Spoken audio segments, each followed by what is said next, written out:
Hello, good morning students. कैसे हैं आप सभी? आई थिंक आप सभी बहुत अच्छे होंगे। मैं doctor Anuj Kumar, associate professor in economics, government college Dholpur. Dear students, आज हम एक नया वीडियो, एक नई यूनिट का अध्ययन करेंगे। इंटरेस्ट, ब्याज। ब्याज में हम क्लासिकल थ्योरी ऑफ इंटरेस्ट पढ़ चुके हैं, लिक्विडिटी प्रीफरेंस या किन्सियन थ्योरी ऑफ इंटरेस्ट पढ़ चुके हैं। आज जिस सिद्धांत का हम अध्ययन करने वाले हैं वो है ब्याज का आधुनिक सिद्धांत, मॉडर्न थ्योरी ऑफ इंटरेस्ट, या ये कह सकते हैं कि ब्याज का नवीनतम सिद्धांत या हिक्स हैंसन विश्लेषण।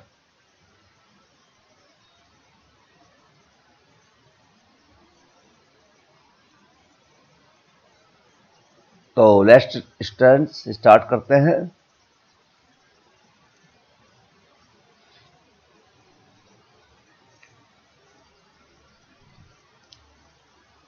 हिक्स और हैंसन ने आधुनिक सिद्धांत का प्रतिपादन किया था, इसीलिए इसे हम मॉडर्न थ्योरी के साथ साथ हिक्स हैंसन समन्वय सिद्धांत भी कहते हैं।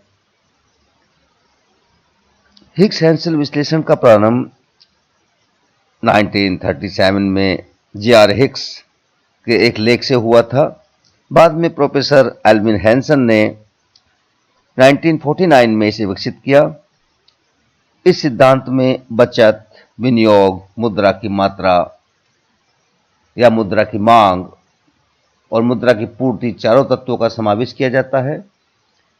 ब्याज के आधुनिक सिद्धांत में मौद्रिक संतुलन या मॉनेटरी इक्विलिब्रियम और वस्तु संतुलन, प्रोडक्ट इक्विलिब्रियम, दोनों की शर्तें पूरी की जाती हैं।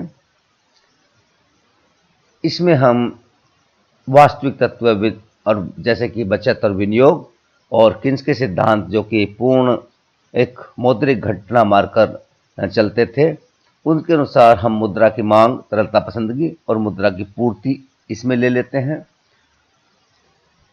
प्रोफेसर हिक्स ने बताया कि दोनों ही विचारधाराएं, चाहे वो ब्याज का क्लासिकल थ्योरी हो, प्रतिष्ठित सिद्धांत हो, या ब्याज का मौद्रिक सिद्धांत हो, दोनों को ही हिक्स ने अपूर्ण बताया। प्रतिष्ठित सिद्धांत, जो कि वास्तविक सिद्धांत कहलाता है, उसमें ब्याज दर के निर्धारण के संबंध में कोई स्पष्टीकरण नहीं दिया गया है। यह सिद्धांत केवल यह बताता है कि विनियोग बचत समानता की दशा में विभिन्न ब्याज की दरों पर आय के स्तर क्या होंगे।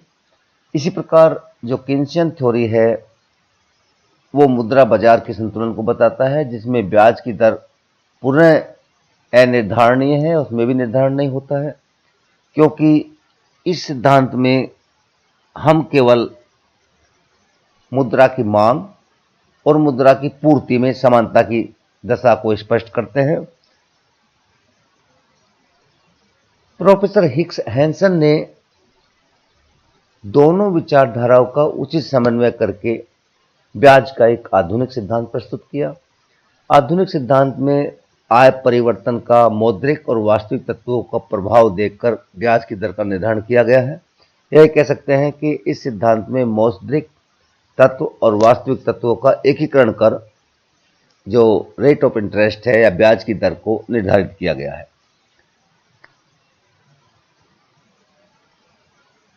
यदि हम बात करें कि दोनों सिद्धांत, वास्तविक सिद्धांत और मौद्रिक सिद्धांत का विश्लेषण, सिंथेसिस कैसे किया गया, प्रतिष्ठित विचारधारा और किन्स की तरलता पसंदगी सिद्धांत का समन्वय करके हमें चार तत्व प्राप्त होते हैं। जैसे कि हम बात करें क्लासिकल इकोनॉमिक्स के अनुसार इंटरेस्ट रेट जो निर्धारित की गई थी, उसमें दो तत्व लिए गए थे, विनियोग मांग वक्र और बचत वक्र। तो दोनों फैक्टर तो वहां से ले लिए हमने, विनियोग मांग वक्र और बचत वक्र। इसी प्रकार से किन्सियन थ्योरी ऑफ इंटरेस्ट में या मौद्रिक सिद्धांत में दो तत्व महत्वपूर्ण थे, लिक्विडिटी प्रीफरेंस कर्व और सप्लाई ऑफ मनी, तरलता पसंदगी वक्र और मुद्रा की पूर्ति। हिक्स और हैंसन ने इन चारों तत्वों को एक साथ लेकर दो प्रकार के वक्र प्राप्त किए। पहला है आईएस कर्व। आईएस कर्व के निर्माण के लिए हम ये कह सकते हैं कि बचत विनियोग या विनियोग बचत वक्र प्रतिशत सिद्धांत से प्राप्त किया गया है। जो वास्तविक सिद्धांत है उससे प्राप्त किया गया है, जो कि ब्याज एवं आय के ऐसे संयोगों को स्पष्ट करता है जिन पर विनियोग व बचत बराबर होते हैं। किस प्रकार से I is equal to S का समानता स्थापित होती है, इस प्रकार से आय के ऐसे संयोग हमें जो प्रतिशत सिद्धांत है वो बताता है। इस प्रकार हम कह सकते हैं कि वस्तु बाजार में वास्तविक तत्वों के संतुलन को बताने वाला आईएस वक्र है और जो एलएम वक्र है वो मौद्रिक सिद्धांत को प्रकट करता है। तो पहले हम बात करेंगे आईएस वक्र की। वस्तु बाजार में हम जानते हैं I is equal to function of R, अर्थात विनियोग ब्याज की दर का फलन है, और उसी प्रकार S is equal to function of Y, अर्थात बचत सेविंग्स आय का फलन है, तथा I is equal to S, अर्थात वस्तु बाजार में संतुलन के लिए आवश्यक है कि बचत और विनियोग दोनों बराबर हों। यदि हम इन तत्वों के द्वारा आईएस वक्र की व्युत्पत्ति करें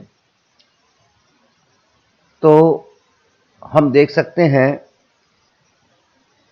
कि जो विभिन्न आय के स्तर होंगे उनसे हमें विभिन्न बचत के स्तर प्राप्त होंगे और उससे हम ये सेविंग वक्र प्राप्त कर सकते हैं, आय बचत वक्र प्राप्त कर सकते हैं। जैसे कि आप देखें, जब आय का 100 स्तर है या y1 स्तर है तो S1 Y1, इस प्रकार से आय बढ़ती जाती है 200, 300, 400, 500, 1000 रुपये या करोड़ रुपए, कुछ भी मान सकते हो आप इसको। तो इसी प्रकार से हमारा जो बचत और आय का फलन है या वक्र है वो बढ़ते जाएंगे, S2 Y2 S2, Y3 S3, Y4 S4, Y5 S5। इस प्रकार से हम देखते हैं कि विभिन्न आय स्तरों पर बचत हमें प्राप्त होते हैं, जिनको हम S1 Y1, S2 Y2, S3 Y3, S4 Y4 S5, Y5 वक्र के रूप में अभी जो हमने ये इस निरूपण ये देखा, इस चित्र में देखा जहाँ ये कर्सर चल रहा है, ये प्रथम भाग है, ठीक है। इसी के अनुरूप हमने विभिन्न ब्याज दर से संबंधित निवेश वक्र को प्रदर्शित किया है। हम जानते हैं कि जब ब्याज दर अधिक होती है तो निवेश कम होते हैं, उसी के अनुरूप ये आई वक्र इसके साथ मिला दिया है। और हम देख सकते हैं कि R1 पर हमारा निवेश R1 E1 है। इस प्रकार जैसे जैसे ब्याज की दर घटती जाती है निवेश बढ़ता जाता है, अर्थात ये आई जो है ये निवेश वक्र को प्रदर्शित कर रहा है। ये दोनों तत्वों को हमने एक साथ ले लिया है, आय स्तर को प्रदर्शित करने वाले विभिन्न सेविंग वक्र और जो कोरिलेट कर रहा है ब्याज की दर से निवेश वक्र, उसको एक साथ ले लिया है। इसके अनुरूप हम देख सकते हैं कि विभिन्न आय स्तरों और बचत के विनियोग वक्र को एक साथ लेने से आईएस जो समानता स्थापित हो रही है वो R1, R2, R3, R4 पर निर्धारित करते हैं। इस प्रकार ए भाग हमें ये बतलाता है कि विभिन्न आय स्तरों पर विनियोग की समानता की दशा में ब्याज की विभिन्न दरें क्या होंगी, अर्थात विभिन्न आय स्तरों पर विभिन्न ब्याज की दरें क्या होंगी। इसका ये डायग्राम हमने यहाँ पर ले लिया है। आय स्तर जब Y1 है तो ब्याज की दर R1 है। इस प्रकार Y2, Y3, Y4, Y5 जो कि हमने इस प्रस्तुत रेखा चित्र के ए भाग से लिया है, दोनों में कोरिलेशन स्थापित किया है, संबंध स्थापित किया है। तो इस प्रकार से ये IS वक्र हमें प्राप्त हो जाता है, जो कि हमें विभिन्न आय स्तरों पर विभिन्न ब्याज की दरों में क्या संबंध है उसको स्पष्ट करता है। इसी प्रकार से हम LM वक्र निकाल सकते हैं। LM वक्र जो कि किन्स के सिद्धांत से निकाला गया है। किन्स के जो तरलता पतंजलि सिद्धांत है, liquidity preference theory of interest है, उसके द्वारा हमने निर्धारित किया है। किन्स ने माना था कि ब्याज की दर एक मौद्रिक घटना है और अर्थव्यवस्था में ब्याज की दर मुद्रा की मांग और मुद्रा की पूर्ति की शक्ति द्वारा निर्धारित होती है। अर्थात तरलता पसंदगी आय के विभिन्न स्तरों पर तरलता पसंदगी कई स्तर होंगे, या ये कह सकते हैं हम कि तरलता पसंदगी हम LM वक्र की उत्पत्ति की जा सकती है। LM वक्र कैसे निकालते हैं उसके लिए आप ये देख सकते हैं, ये विभिन्न आय स्तरों पर ये Y1, Y2, Y3, Y4 है। इसके अनुरूप ये तरलता पसंदगी वक्र हैं L1, L2, L3, L4, Y4, L5, Y5। ये हम जानते हैं कि तरलता पसंदगी वक्र नीचे को गिरते जाते हैं। जो जो ब्याज की दर से संबंधित हम देखते हैं कि आय का स्तर हमारा घटता जाएगा तो तरलता पसंदगी घटती जाएगी, क्योंकि हमने माना था अभी तरलता पसंदगी आय के उसको अवतार, ब्याज की दर घटती जाएगी तो ये बढ़ती जाएगी। इस प्रकार मुद्रा की पूर्ति का वक्र हमने एक साथ ले लिया है। ये MM जो कि किन्स ने स्थिर माना था, मुद्रा प्राधिकारी द्वारा निर्धारित होता है और अल्पकाल में ये मुद्रा की पूर्ति स्तर जो है वो स्थिर रहता है। तो हम देख सकते हैं कि विभिन्न आय स्तरों के अनुरूप जो हमारे तरलता पसंदगी वक्र हैं और ब्याज की दर में एक कोरिलेशन हो जाता है, अर्थात विभिन्न आय स्तरों पर कितनी कितनी ब्याज की दर होगी वो हम इससे निर्धारित कर सकते हैं। जब आय Y1 है तो हम देख सकते हैं कि हमारा इंटरेस्ट रेट जो है वो R1 है। इस प्रकार से ये LM वक्र हमने विभिन्न आय स्तरों पर क्या क्या ब्याज की दर होंगी उसके द्वारा कोरिलेट करके निकाल लिया है मुद्रा की मांग व पूर्ति वक्र द्वारा। तो ये हमारा LM वक्र आ गया है। यदि हम जैसे कि अभी ये दिखाया गया है कि इसमें मुद्रा की मांग व पूर्ति में LM उसमें समानता स्थापित करते हैं ब्याज की दर कैसे निर्धारित की गई है, अभी हमने इसको अध्ययन किया। इसी प्रकार से LM वक्र हमारे आय और ब्याज की दर के ऐसे संयोग बिंदु पथ है जिनपे की मुद्रा की पूर्ति और मुद्रा की मांग परस्पर बराबर हैं। LM वक्र की सहायता से हम दिए गए आय के स्तर और ब्याज की दर का अनुमान लगा सकते हैं। इस प्रकार से अब हमारे पास दोनों वक्र आ गए, IS वक्र आ गया और LM वक्र आ गया। इसके द्वारा हम ब्याज की दर का निर्धारण कर सकते हैं। आप इस प्रस्तुत रेखा चित्र में देख सकते हैं कि प्रारंभ में IS और LM वक्र, ये हमारा पहले IS1 वक्र है जो LM1 वक्र को E1 बिंदु पर काट रहा है। इसके द्वारा ये हमारी ब्याज की दर OR निर्धारित हो जाती है और आय का स्तर OY निर्धारित हो जाता है। इसमें आधुनिक सिद्धांत में या हिक्स-हैंसन विश्लेषण में ये खास तौर से एक महत्वपूर्ण चीज है कि इसमें ब्याज की दर और आय का स्तर दोनों एक साथ निर्धारित हो जाता है, जो कि दोनों पहले सिद्धांत थे हमारे, क्लासिकल थ्योरी हो या गिब्सन थ्योरी हो, उसमें एक साथ निर्धारित नहीं होते थे। यदि हम ये देखते हैं कि इस बचत और विनियोग संतुलन में हो, अर्थात इसमें E1 स्तर पर हमारी जो बचत और विनियोग संतुलन होंगे, अर्थात वास्तविक तत्व बचत और विनियोग दोनों बराबर होंगे, मुद्रा की मांग और पूर्ति बराबर होगी दोनों। यदि हम ये देखते हैं कि चित्र में IS2 परिवर्तन विनियोग बचत वक्र को बताता है। विनियोग बचत वक्र का यह परिवर्तन विनियोग फलन में वृद्धि कर देगा, अर्थात बचत फलन में कमी उत्पन्न हो जाएगी। ये डायग्राम हम दोबारा देखते हैं। ये देखते हैं कि ये IS2 वक्र यहाँ शिफ्ट हो गया, इसमें विनियोग फलन में वृद्धि होगी, लेकिन यहाँ पर जो है आय में कमी हो जाएगी, जिसके कारण हमारा जो समानता स्थापित करने के लिए LM2 वक्र जो ये शिफ्ट हो जाएगा और दोनों संतुलन, नया बिंदु संतुलन जो होगा वो E2 बिंदु पर होगा। यहाँ पर ब्याज की दर बढ़कर OR2 हो जाएगी या R1 R2 की वृद्धि ब्याज की दर में हो जाएगी। और देख सकते हैं कि आय का स्तर बढ़कर, क्योंकि सेविंग्स काफ़ी बढ़ गई हैं यहाँ पर, और सेविंग के अनुरूप ही हमारे आय का स्तर जो है, निवेश बढ़े हैं, उससे आय का स्तर बढ़कर O/2 हो जाएगा। तो आप ये देख सकते हैं कि जब ये इधर IS2 शिफ्ट हो गया, उसके संतुलन के लिए LM2 दाईं ओर शिफ्ट हो जाएगा और नया संतुलन E2 बिंदु पर होगा। इसी की हम बात कर रहे थे। तो ये मॉडर्न थ्योरी ऑफ इंटरेस्ट के कुछ तत्व हैं, जैसे कि अभी हम सब पढ़ के आए हैं।